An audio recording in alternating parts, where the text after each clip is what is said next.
원래 한 나라가 생겨나는 것도 어려운데 한번 생겨난 나라가 망하는 것도 쉽진 않습니다. 북한의 경우도 마찬가지인데 북한의 붕괴, 쉽게 말해서 북한 정권이 붕괴할 것이냐라는 부분을 구체적으로 따져볼게요. 먼저 내부로부터 붕괴할 가능성이 있느냐. 보통 저개발 국가가 내부로부터 정권이 붕괴되는 가장 전형적인 방법은 군사 쿠데타입니다. 그런데 북한의 특성상 북한에서는 군부 쿠데타가 일어나기가 쉽지 않아요. 왜냐하면 당의 조직이 군대의 층위마다 다 침투했거든요. 사단, 연대, 대대, 중대까지 당 조직이 다 들어가 있으면서 야정군인들이 혹시라도 다른 마음을 먹고 있지 않은지 일일이 감시를 하고 있기 때문에 군부 쿠데타라는 게 구조적으로 일어나기 어려운 구조입니다. 자, 그러면 대중시위가 엄청나게 일어나서 정권을 갈아엎을 수 있느냐? 북한은 다른 건 몰라도 정권에 대항하는 거는 무자비하게 죽여버려요. 뿐만 아니라 가족들까지 정치범 수용소에 끌려가거든요. 그래서 무자비한 공포심을 이겨내면서 여러 사람들이 결집해서 대중시위가 일어나기 어렵다는 거고요. 또 그런 대중시위가 일어나기 위해서는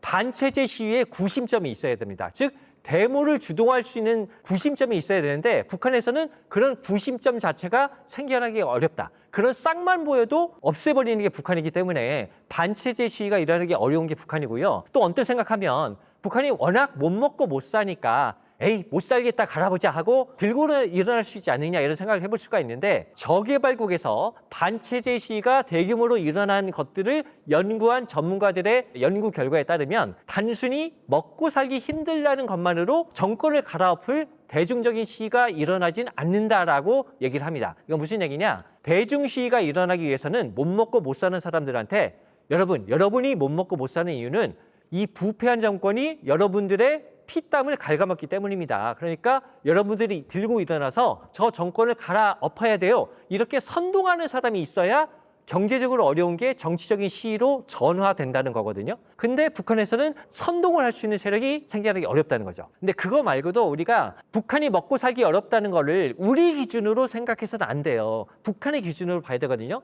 이를테면 우리나라에서 갑자기 먹을 게 없어져서 하루 두 끼밖에 못 먹고 우리 동네에서 굶어 죽는 사람이 생긴다. 그러면 나라가 뒤집어지겠죠. 거의 정권이 바뀌어도 몇십 번 바뀔 겁니다. 하지만 북한은 계속해서 그런 상황을 겪어왔어요. 먹을 게 없고 없으면 두 끼 먹고 쌀밥 구경하기 힘들고 동네에서 굶어 죽는 사람 생기고 이런 세상을 몇십 년간 살아왔단 말이에요. 그러니까 북한 주민들은 원래 세상이 그런가 보다 이렇게 살아가는 건가 보네. 어느 정도는 체념하고 있기 때문에 단순히 먹고 살기 힘들다는 것만으로 북한 체제를 뒤엎을 만한 반발이 일어나기는 힘들다고 봐야 됩니다. 자, 이렇게 보면 내부로부터의 붕괴는 어렵다는 건데 그럼 북한에서 외부로부터의 붕괴 가능성이 있느냐? 이건 이제 쉽게 말해서 80년대 말에 동구 사회주의권이 연이어서 붕괴되듯이 소위 민주화 물결이 북한에 밀어닥칠 수 있느냐는 겁니다. 그런데 북한의 민주화 물결이 밀어닥치려면 쉽게 말해서 중국 사회주의 정권이 무너지고 중국의 민주화 물결이 북한으로 파급될 수 있느냐는 건데 지금 중국 보시면 그걸 기대하기 어렵잖아요. 그거 아니면 또 중국이 북중 국경을 완전히 봉쇄를 해서 북한이 고사되도록 중국이 북한에 압박을 가할 거냐. 그런 일도 일어나기 힘들 겁니다. 왜냐하면 중국은 북한이라는 나라가 존재하는 게 중국의 전략적인 이익이라고 보기 때문에 북한이 망할 정도의 압력을 중국이 가하지는 않을 겁니다.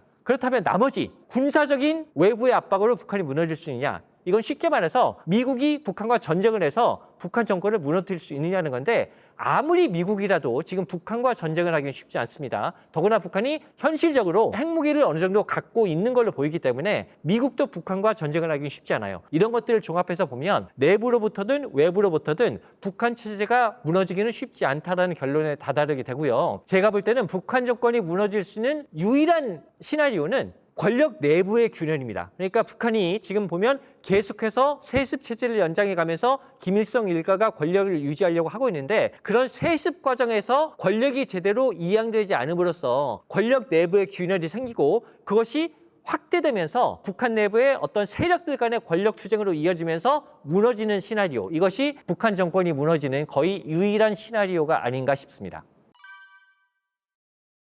북한에게는 여러 종류의 유엔 대북 제재가 가해지고 있죠. 특히 2017년에 북한이 ICBM을 연이어 쏘면서 강력한 유엔의 대북 제재들이 연이어 부과가 됐습니다. 그래서 북한은 지금 사실상 거의 무역이 봉쇄돼 있어요. 북한의 주요 외화 수입원이었던 석탄, 철광석, 수산물 이런 것들 수출도 다 금지돼 있거든요. 그래서 사실상 외화를 벌어들일 창구가 없습니다. 그래서 북한이 하는 방식이 공해상에서의 불법 환적, 북한 배가 공해상에 나가서 다른 나라 가상화폐와 백길이 맞대고 석탄을 불법으로 옮겨 싣고 돈을 벌어온다거나 아니면 가상화폐를 해킹해서 사이버머니를 탈취한다거나 이런 식으로 외화를 벌어들이고 있는데요. 그렇다고 해서 북한이 이런 불법적으로 벌어들이는 돈으로 경제를 유지하고 있느냐, 또 성장하고 있느냐, 이렇게 말하기는 좀 조심스러운 부분이 있습니다. 한국은행이 북한의 경제 성장률 추정치를 계속 발표를 하고 있는데 2017년 유엔의 강력한 대북 제재 조치가 발표된 이후에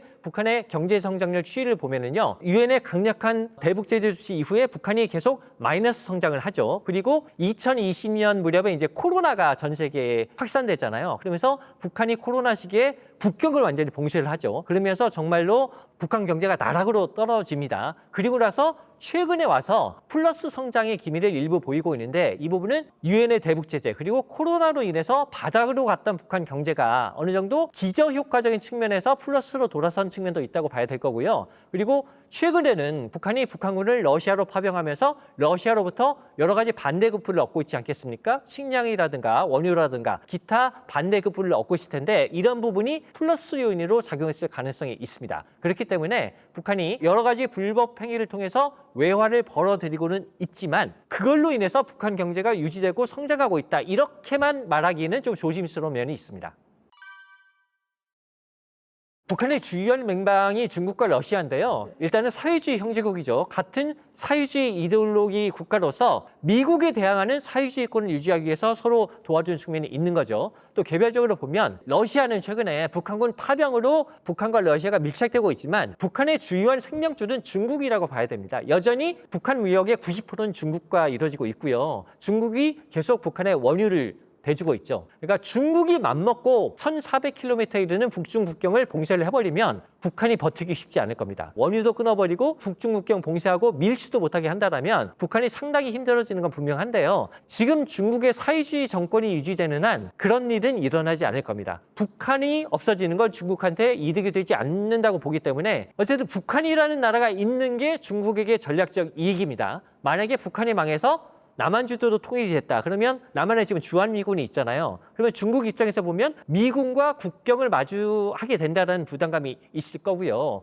그리고 우리가 이제 중국이 북한에 대해서 영향력이 있다고 보기 때문에 그걸 통해서 얻는 중국의 국제정치적인 이득이 분명히 있거든요. 그러니까 중국 입장에서 보면은 북한이라는 나라가 다소 골치 아프기는 하지만 북한이라는 나라를 유지시키는 게, 즉 북한을 전폭적으로 도와주진 않더라도 북한을 망하지 않게 하는 게 중국의 전략적 이익이라고 보는 거고요. 러시아는 사실 이제 구소련 때 북한과 관계를 상당히 맺고 있다가 구소련이 무너지고 러시아가 생겨나고 나서는 관계가 상당히 소원했죠. 그러다가 러시아가 우크라이나를 침공을 하고 북한과 러시아 간의 신동맹조약을 체결하고 북한이 최근에 북한군을 러시아에 파병하면서 북러 간의 밀착 관계는 부쩍 부상했다 이렇게 볼 수가 있습니다.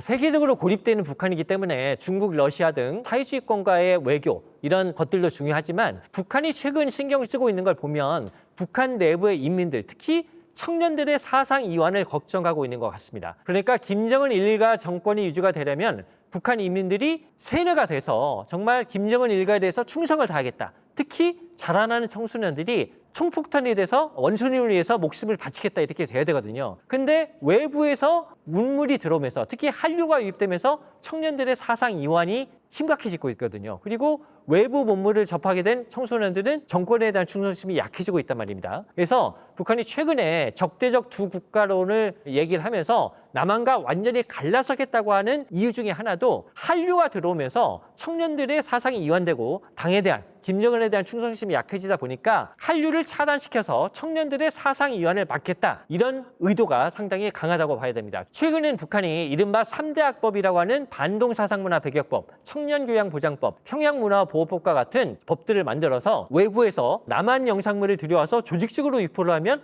최대 사형에 처할 수 있는 엄청난 탄압을 가하고 있는데요. 이것도 어쨌든 청년들의 사상이 이완되는 게 정권에 굉장히 위태롭다라는 위기심을 갖고 있는 것이다. 이렇게 볼 수 있는 대목입니다. 북한의 정권이 무너진다. 이를테면 김정은 정권이 무너진다고 해서 북한이라는 나라가 바로 없어지진 않을 것 같아요. 일단 김정은 일가 정권이 무너지면 권력층 내에 상당한 혼란이 있겠지만 누군가가 권력을 잡겠죠. 그러니까 지금 북한의 권력층 내에 있는 누군가가 거기서 권력 투쟁 능력이 있는 누군가가 권력을 잡을 걸로 보입니다. 근데 그렇게 되면 상당한 혼란이 일어날 가능성이 있어요. 왜냐하면 지금 북한 정권의 안정성은 어찌 보면 여러 가지 세뇌 교육을 통해서 김정은 일가에 대해서는 절대 충성을 다해야 된다. 여기에 기반하고 있는데 다른 사람이 정권을 잡았다. 그러면 당장에 사람들이 이렇게 생각하겠죠. 내가 왜 쟤한테 충성을 다해야 돼? 이런 의문이 들 거 아닙니까? 그렇기 때문에 누가 정권을 잡아도 다른 세력이 다시 권력 투쟁을 해서 정권을 잡는다거나 이런 권력 투쟁이 상당 부분 일어날 가능성이 높고 그런 불안정한 시기가 지나가고 나면 제가 좀 희망하고 기대하는 건 그래도 대외 교류와 협력을 할 수 있는 정권이 자리를 잡지 않을까라는 생각을 합니다. 왜냐하면 누군가가 정권을 좀 안정적으로 유지를 하려면 북한 주민들의 민생고를 해결을 해줘야 됩니다. 그러니까 지금은 북한 주민들이 못 먹고 못 살아도 김일성 일가가 너무 위대한 정권이기 때문에 어쩔 수 없이 순응해야 된다 이렇게 돼 있지만 김일성 일가가 아닌 사람이 정권을 잡았는데 계속 굶어 죽고 있으면 그걸 인정을 하겠냐고요, 북한 주민들이. 그러니까 누군가가 안정적으로 정권을 잡으려면 일단 굶어 죽는 북한 주민들이 굶어 죽지는 않게 해줘야 될 것이고 그렇게 하려면 국제기구의 지원도 받고 남한에서 쌀 지원도 받고 해야 정권이 유지가 될 거거든요. 그래서 과도기적인 권력 투쟁 시기를 거치고 나면 어느 정도 대외 교류와 협력을 할 수 있는 정권이 들어서지 않을까 좀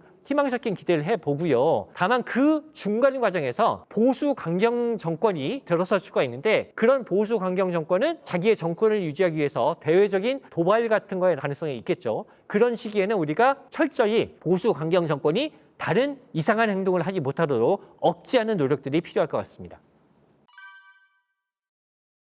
우리가 이제 남북 통일 얘기를 할 때 보통 북한 난민들이 내려와서 경기도 북부 지역에 대규모 텐트촌이 형성되면 어떡하냐 이런 얘기를 하는데 이 한반도 상황에서는 북한 난민이 대거 내려와서 텐트촌을 형성할 일은 없습니다. 그러니까 이제 독일 통일 과정을 보면은요, 동독이 무너질 때 이런 게 있었어요. 첫 번째 흐름은 동독 내에서 대규모 반정부 시위가 일어나는 게 있었고요. 또 한 가지의 흐름은 동독 주민들이 서독으로 탈출하는 흐름이 있었는데요. 동독 주민들이 서독으로 탈출할 수 있었던 건 자, 유럽 지도를 보시면 독일은 유럽 육로로 연결되어 있는 땅덩어리 중간에 있잖아요. 그래서 다른 나라들을 통해서 통행을 할 수가 있습니다. 그러니까 동독 주민들의 첫 번째 대규모 탈출이 가능했던 게 헝가리로 휴가를 나왔던 동독 주민들이 오스트리아를 거쳐서 서독으로 들어가거든요. 독일은 유럽에서 육로로 연결되어 있기 때문에 이런 게 가능합니다. 그런데 한반도에서는 이런 일이 불가능합니다. 지금 남북한 간에는 휴전선이 가로막혀 있잖아요. 그리고 거기에 지뢰가 엄청나게 박혀 있지 않습니까? 남북 간의 통로가 그나마 경의선, 동해선 통로가 있었는데 최근에 북한이 적대적 두 국가론을 주장하면서 경의선, 동해선 쪽에 도로, 철도 다 끊어버렸죠. 현재 남북 간의 육로로 연결되어 있는 지점은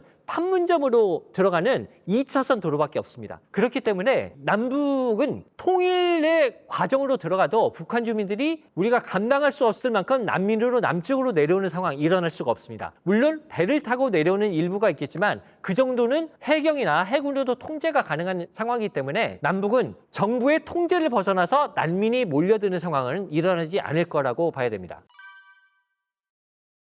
만약에 북한 정권이 무너졌을 때 어떻게 될 거냐, 이 부분은 딱 부러지게 말하기가 어려운 상황이에요. 굉장히 안개 같은 상황이 펼쳐질 텐데 저희가 이 상황을 보통 이렇게 표현을 많이 합니다. 모든 가능성이 열려 있지만 어떤 것도 확정적이지 않은 상태일 거다, 이렇게 설명을 하는데 그 시기에 정말 중국군이 들어올 거냐, 러시아군이 들어올 거냐, 또 미국이 어떻게 할 거냐, 여러 가지 상상의 나라에는 가능합니다. 근데 중요한 건 그때 어떻게 될 거냐가 중요한 게 아니라 그때 우리가 어떤 의지를 가지고 어떤 행동을 할 거냐가 중요합니다. 우리가 그 안개와 같은 미지의 시기에 통일하겠다는 강력한 의지를 가지고 주변국들을 설득하면서 행동을 해나가면 우리가 원하는 바를 이룩할 수도 있어요. 근데 그 시기에 혹시 어떻게 되는 거지 해서 중국은 어떻게 할까? 미국은 어떻게 할까? 눈치를 보면 우리 주변국 중에 남북이 통일하라고 지원해줄 나라는 한 군데도 없습니다. 주변국들은 남북이 분단된 채 사는 게 이득이라고 보고 있어요. 그렇기 때문에 북한 정권이 무너진 시기에는 주변국이 어떻게 할까 이런 거를 예측하고 이런 게 중요한 게 아니라 우리가 어떻게 할까를 의지를 가지고 행동하는 게 중요하다고 봅니다.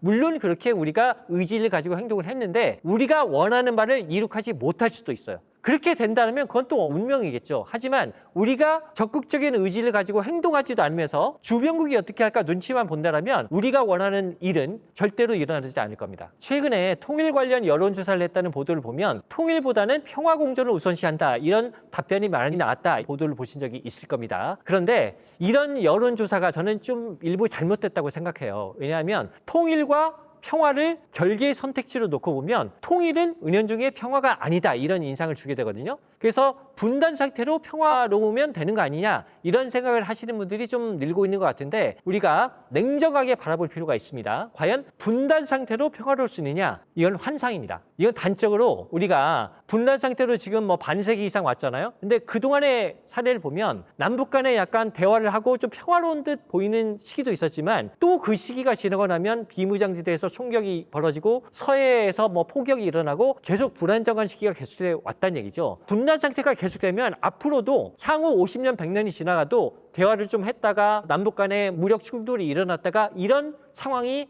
변화되지 않습니다. 우리가 한반도에서 안정적인 평화를 이룩하기 위해서는 통일이라는 궁극적인 목표를 버려서는 안 되고요. 통일이라는 걸 인위적으로 하자는 게 아니거든요. 어쨌든 평화를 유지하는 가운데 하자는 거니까 우리가 어려운 가운데서도 통일이라는 지향점을 절대 버리지는 않았으면 좋겠습니다.